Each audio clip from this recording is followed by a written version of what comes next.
All right, welcome everyone. I am going to break up this deck and presentation into several videos because it is dense and there is a lot here. So a nice combination, but thanks for listening and I'm going to jump straight in. But as you can see, the point of this is to really walk through my learnings over the last 10, 15 years in building e-commerce businesses and really specifically building those who want to build a brand. I've got a bonus in here, so let's just jump in. This is what I'm going to walk through. It's going to be, again, divvied up across a few different videos just to make things a little bit more sane. But the goal here is really to go through the following. So understanding the customer metrics, some of the specific reports and why. Next, using that to build the customer LTV model, whether you call it a unit economics, margin model. Then using that to evaluate your media, particularly if you're doing paid Facebook, AdWords, things like that.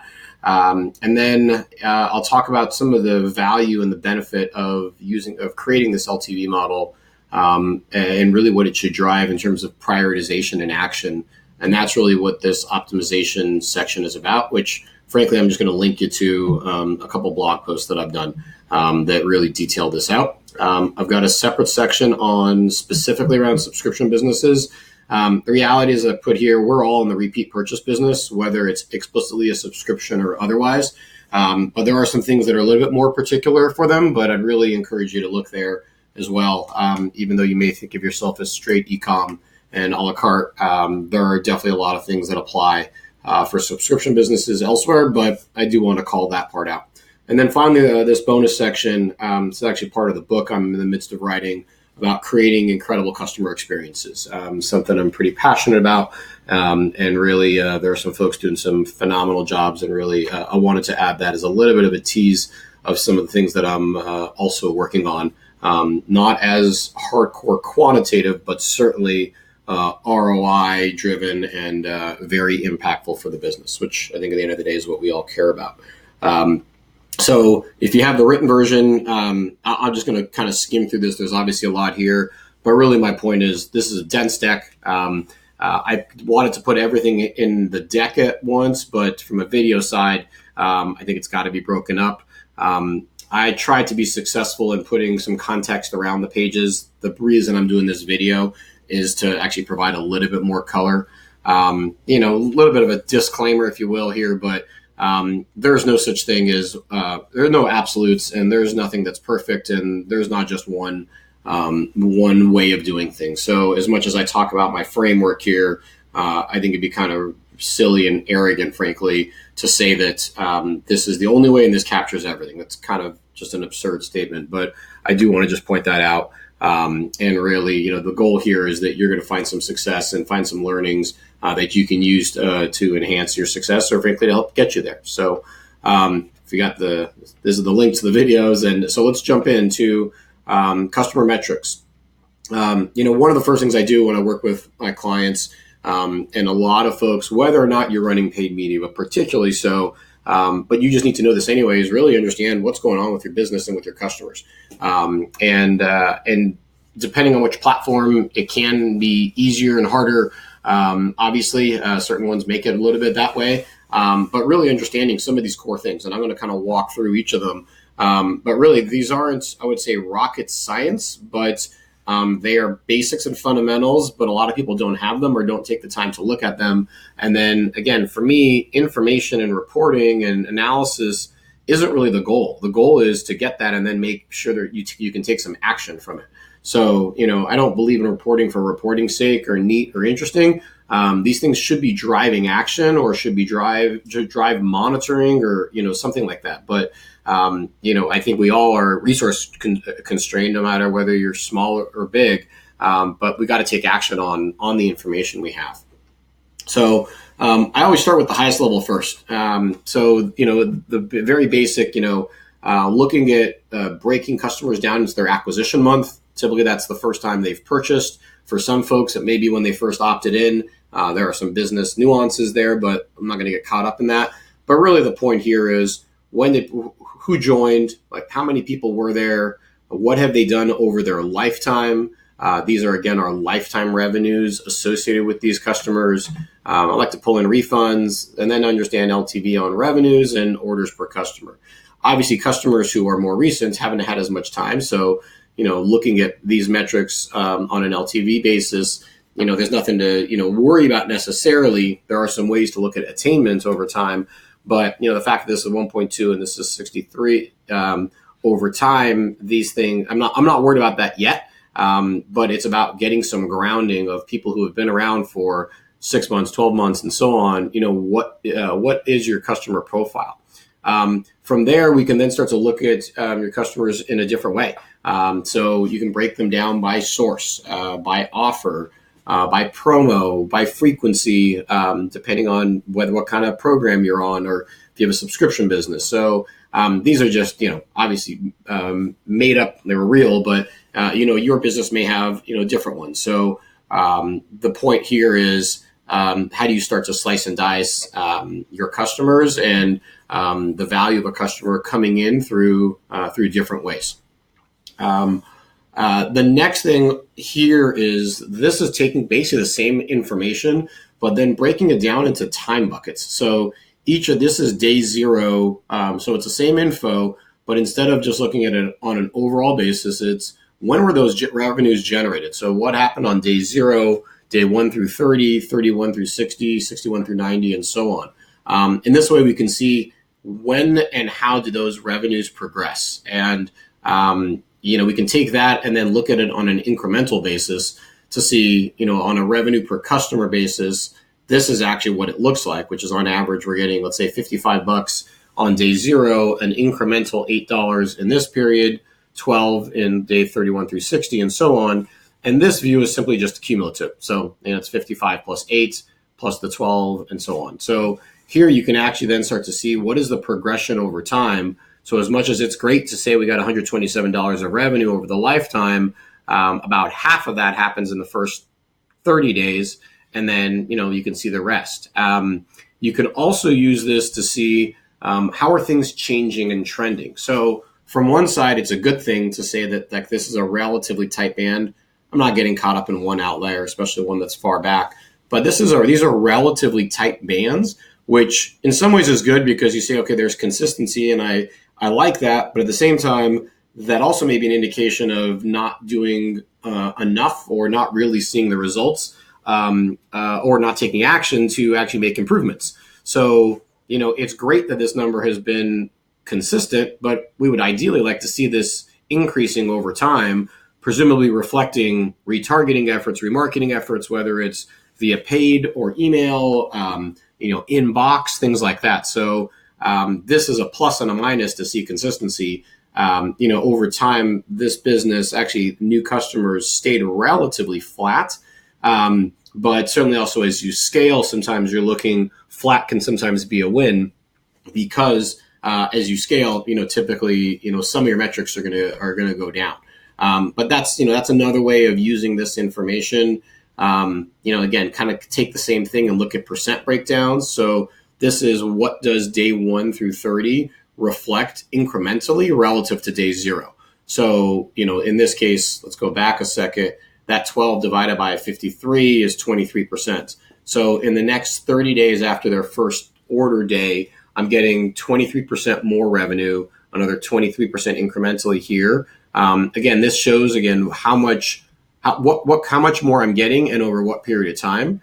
This view is simply a matter of the 100% that a customer generates. When is that? So, for example, here, of the 100% I'm getting from this cohort, I know that about 42% of that is happening on day 0. Again, these more recent ones haven't had time, so they don't even have any revenues in these time buckets, at least at the time of this analysis was done. And so you're going to want to look to see like something that has had a longer period and had more time to essentially attain, to see what kinds of consistency or not there is, to say, hey, on day 0, whatever I've gotten, I can scale that up, assuming that's about 40% of what I'm going to get over the lifetime. And again, I can start to use that to say, like, this is where I would expect them to get to. Based all from the same information, But we'll see also part of how this gets used or can be used for revenue retention, to see over, what time periods of what we got on day zero, how much more are we getting? And frankly, this is usually reflective of either not retargeting or of how well you're retargeting or churn if you're in a subscription business. We'll get into that. And so I've got a section, I'm going to kind of hold off on the subscription analytics until later in the deck, and then probably in another video. But these are some of the things we'll be looking at, which is retention metrics and looking at things by count and by revenues, by shipment and by month number, gross and net, and then this revenue retention, which really the premise of that is like, if I just break it down very simply, is what do we get on, let's say, the first month? What do we get on month 3, month 6, month 9? And generally speaking, that number is going down. It's very rare that that's not the case. And so it's a little bit of not just percentage wise, but really in absolute dollars wise, how much, frankly, do we have to make up for? If you put that in quotes, it's not even quotes. It's the reality of what did I get from a cohort and how much do I have to keep generating from them? Not just from a paid media side, but just, from a straight P&L. We'll go into that further. Next, so one of the things here is segmenting customers. And so, we can look at averages. That's great. What I also like to look at is literally actual customers. And we can bucket these if we want to. Right now, this looking at top customers, understanding who they are. In this business, there are some customers that are ridiculously high value, unless you're a high-end SaaS business, I guess. These are large numbers of revenues that these customers have generated. So this can be used for a variety of things. So obviously it can be used to create lookalike audiences, as I mentioned here. It can be used just for outreach to these customers, and maybe you put them on you create a VIP program. Maybe you give them special access. Maybe you just send them a thank you note or a gift, and you have a customer love program, or perhaps you're using this to, you're basically finding ways to kind of reach out to them, and maybe these are evangelists, and you're going to create a customer referral program, and maybe start with these folks. But customers who are really high value, you want to make sure you know who they are, and you're communicating to them differently, presumably in a making sure they feel the love. What I also would suggest doing, though, is not just look at gross revenues, but look at refunds. You may find that some customers look like they're worth a ton, but actually net, they aren't the case. So, for example, like this customer 5, looks like they're customer 5 here, but they're actually dropping down below. Now, you can say like, well, it's a difference of a few. It's not a big deal. But part of it also is you may find some customers that are abusing your free shipping and returns program. You may find that you're just misattributing the value of a customer. So it's more about just understanding what's going on, and you can pick and choose. Necessarily would I nix this customer? No, because they're still generating a decent bit, so long as the margin actually on this is acceptable. And so, this is, I said this here, this is a revenue-based view. You could certainly do the same thing on a margin-based view if you look at product makeup, if you have different margins on your different products, things like that.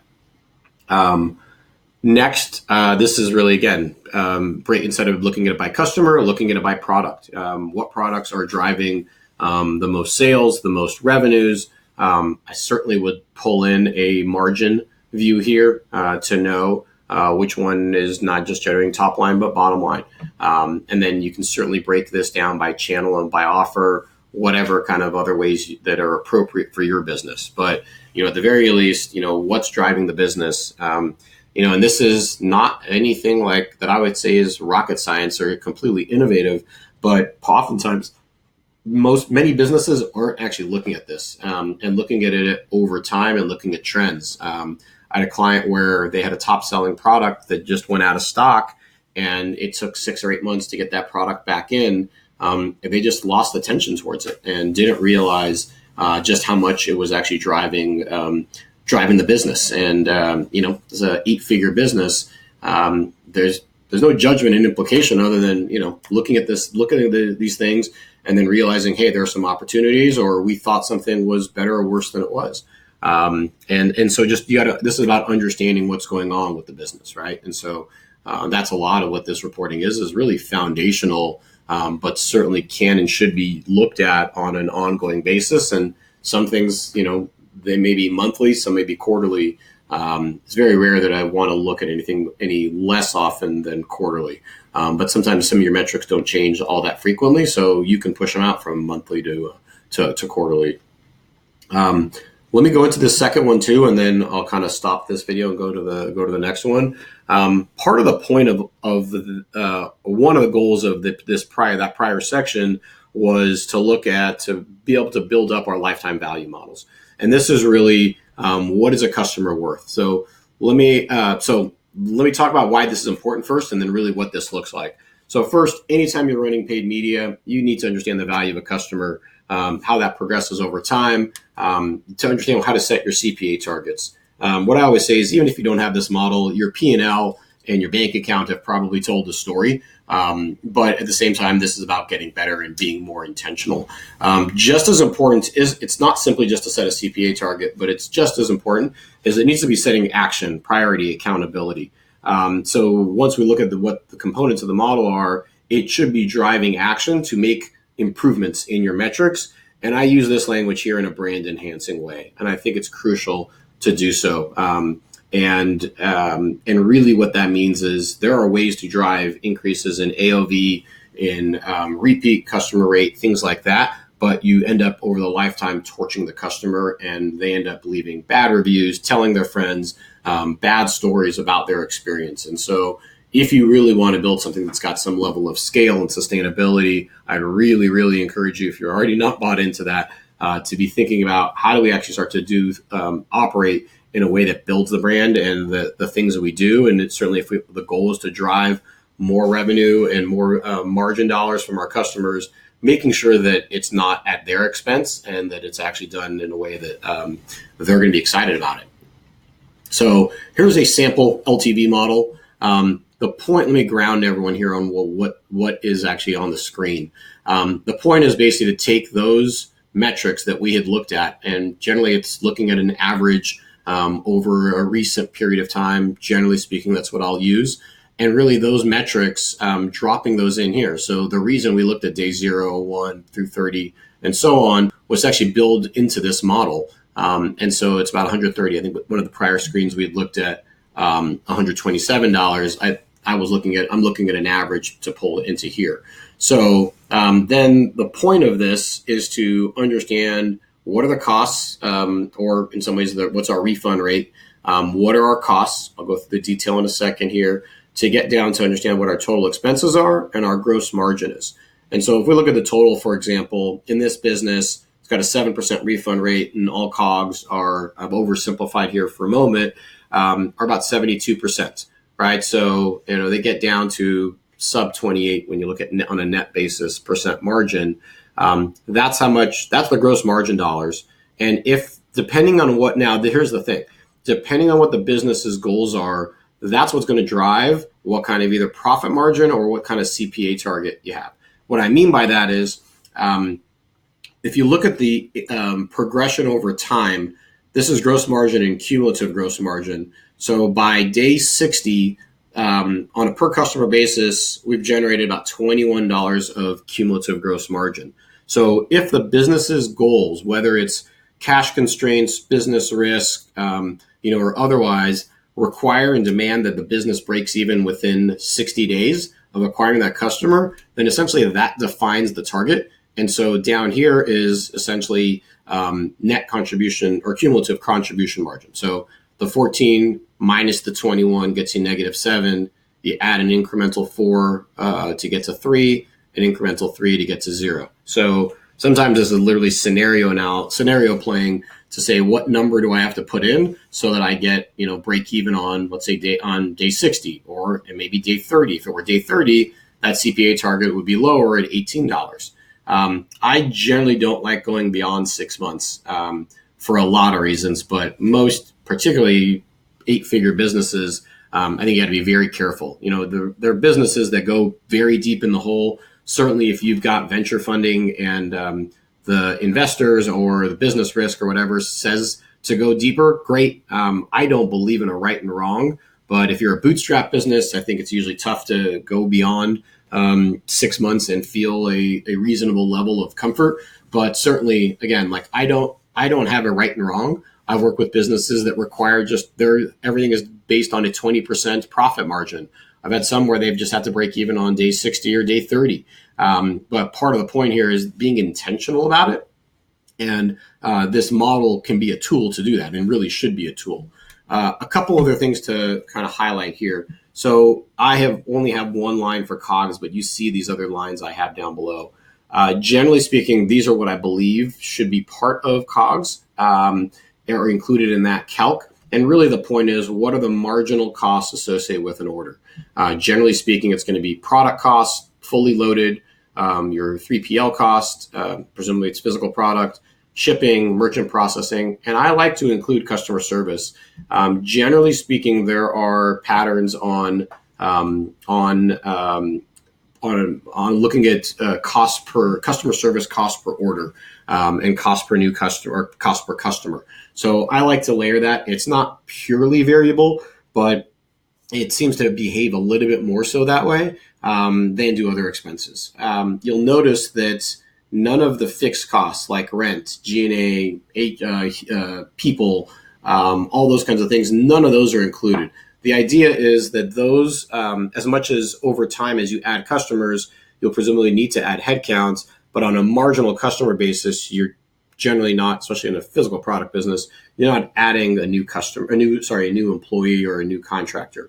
So this is really meant to look at marginal revenues and marginal cost implications, but anything that's really G&A related and otherwise, or CapEx, is not included here. The other big thing that should come out of having this model, other than understanding and being intentional about your CPA targets and when you want to break even, if that's how you're looking at it, or if you have a certain profit margin, is this should drive action. And what I mean by that is, now that you have this simplified view of the P&L, who is taking responsibility to increase this 130 number? Ideally, from a cash flow perspective, we'd all rather have it sooner. But who is taking responsibility? And by the way, there are a lot of things to do. There's email, there's retargeting, there's direct mail, there's packaging, there's product improvements. There are a whole host of things. We can talk about sequencing on this at some point, but part of it is who is taking responsibility to grow that number. Similarly, the refund side is, what are you doing to reduce refunds? And there may be some tactical things on how refunds are processed, but really it's about, how do you make the product experience that much better? And then really all the COGS, same thing. Does someone have responsibility to improve product costs? Is someone working with the warehouse and with the carriers, the shipping carriers, to improve your rates? I always believe that you should, especially if your business is growing reasonably rapidly, you should be reviewing all of these kinds of things at least once a year.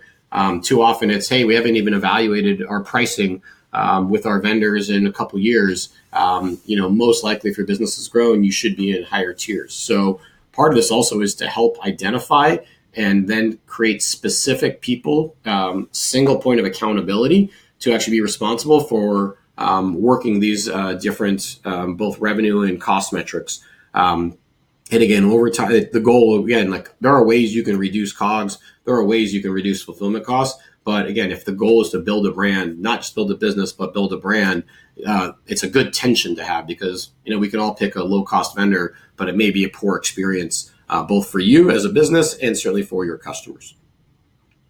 Just kind of reiterating it, everyone can get better is really the point here. But I really, that model is such a foundation for the business and for the work that I do, and where I've seen huge value adds. That's why I just put another slide here just to reiterate the importance of that model. I will say when the model is less important. So from a risk mitigation side around paid media. So if you're running paid media, you got to know your numbers. If you have an affiliate so if you're not running paid and you do a lot of content marketing and most of your traffic comes through direct and organic, first of all, awesome, good for you. Especially if that's a meaningful part of your business. Second, though, if you have an affiliate model where you pay out not as a fixed CPA, but as actually a percent of revenue. So let's say for every order that an affiliate generates, you pay them 10%. I'm just making that up. Let's assume that 10% works for your financial model. Then from a risk exposure side, you're not as concerned, right? Because as long as every shipment, as long as you're only paying per shipment, and that, let's say that 10%, that payout percent works for your model, you're less concerned about exposure. You care about the LTV and you care about when that money comes in over time, but from a risk side, you're not as concerned. Versus if we go back a couple slides and we say, look, if our goal is to break even at day 60, but let's say our CPA has been managed at a 30, the reality is you're actually breaking even after 6 months, not after 60 days. There's a cash exposure issue there. That's different than if I'm always just paying 10% of revenue. And again, if that model works, I'm not worried about the exposure. I care, and I want my affiliates to be driving, great customers, great LTV customers, customers who love us, all that kind of thing. But again, it's a subtle but an important distinction to be made between where and when this model has different kinds of value. And so I've worked with some folks who don't really run that much paid, and they have this affiliate model like I've laid out here.